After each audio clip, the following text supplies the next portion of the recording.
I wanted to go ahead and make a really quick update video for the FD. Just kind of show you guys everything that's been going on, what I've been doing in the meantime since the last video I uploaded, and kind of where the car sits. So as you can see, there's a lot more done. We got turbo kit on, one side of intercooler piping done. We got the radiator with the fans mounted. We got the FMIC with the cross member bracket on. The headlights are back in. Got fuel stuff started. So I kind of been working silently, just trying to get everything done.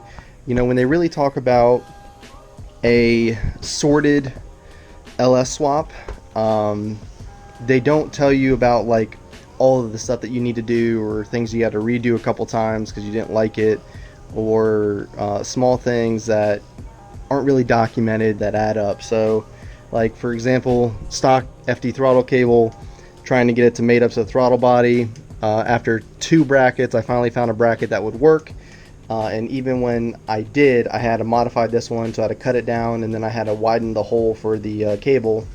And then when it was all installed, I was only getting about 75% throttle, like actuation. Like the throttle cable would stop like here. Oh, I'm sorry. Throttle cable would stop like right here, and it was only like 75%. So I had to modify the pedal inside the car to give me full 100% throttle. So now it goes up and down, no problem. Everything's good there. Went ahead and got some lines today and mounted the blow-off valve line, the coolant line, the other coolant line going to the catch can over there. So we're pretty much good there. IET sensors in, and I basically found the 2 wires from the MAF connector and spliced them in. Just finished doing the fan connector, put on these little pins and put the connector in. So you can see, just put those connector pins in and soldered them and stuff like that. So been doing that all morning. I got another intercooler coupler coming on this side. The one I have works, but it's a little too tight, and you can see it binds a little bit. So I basically bought a 90 degree with 6 inches going towards the back, so that should work. Went ahead and started on the fuel system. So let's go ahead and show you this setup real quick. Come over here on the back side of the car. Yeah, the garage is a mess. So all my fuel stuff's in here, basically all my lines, fittings, whatnot. Went with Race Flux fuel line. Really good stuff so far, really happy, really nice fittings. Ended up having to buy a new vise just to do all this. So what we're doing is, I'm sure you guys saw my other video, we're doing -8 feed, -6 return. So I'm running -8 all the way up into a fuel filter. I'm feeding through the rail, it's coming back, it's going to go into the regulator, and the regulator's kicking out -6 out into a flex fuel sensor up front, and then that's -6 all the way back here. So this is the -6 line back here. I'm just waiting on the fittings, so you can see I already marked it where I need to cut it and stuff, but I'm waiting on 2 fittings to come that have been lost at UPS for a week now, so that's kind of frustrating. But basically we're going to do like a hard 96 in, and then the fuel system will be done. And then in the meantime, I'm working on the wiring for it, power, trigger, relays, all that kind of good stuff. So it's just like a lot of stuff you have to do. Like nothing is just plug and play in the car. So don't let swaps fool you. Nothing is plug and play.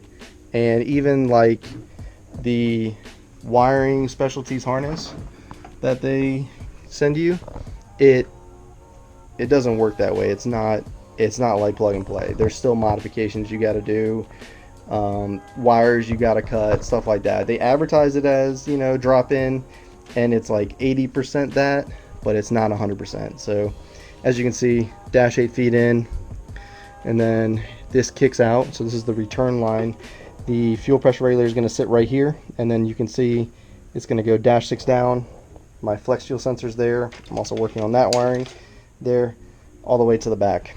So once we have the fuel system done, we're going to prime it, see if there's no leaks. This is the first time I've ever built fuel lines. So I want to prime it, make sure there's no leaks before we're trying to start the car. Then I need to bleed the clutch. I need to put more oil in the motor. I need to put power steering fluid in, and then we're going to attempt to start it. So I'm waiting on my HPtuners controller to show up. Should be here next week, but we're there, guys. We're really close. Like, it looks like it's a kind of still a bunch of stuff to do, and there is still a bunch of like little things I still need to do, but we're pretty much there. It's finishing up the fuel stuff, finishing up some of the wiring, a couple odds and ends with, you know, bolts and T-bolt clamps and intercooler piping and whatnot, and the car should be running and driving. The goal is to have it running and driving in August, you know, before my birthday in September.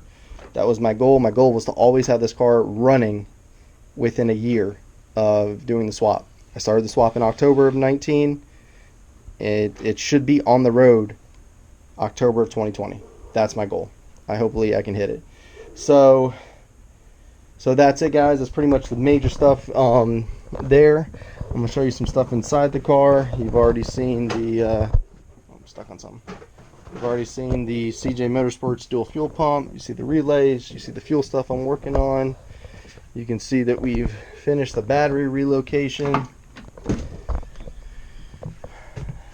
Battery relocation's done. This is the fuel stuff for the fuel pump back there.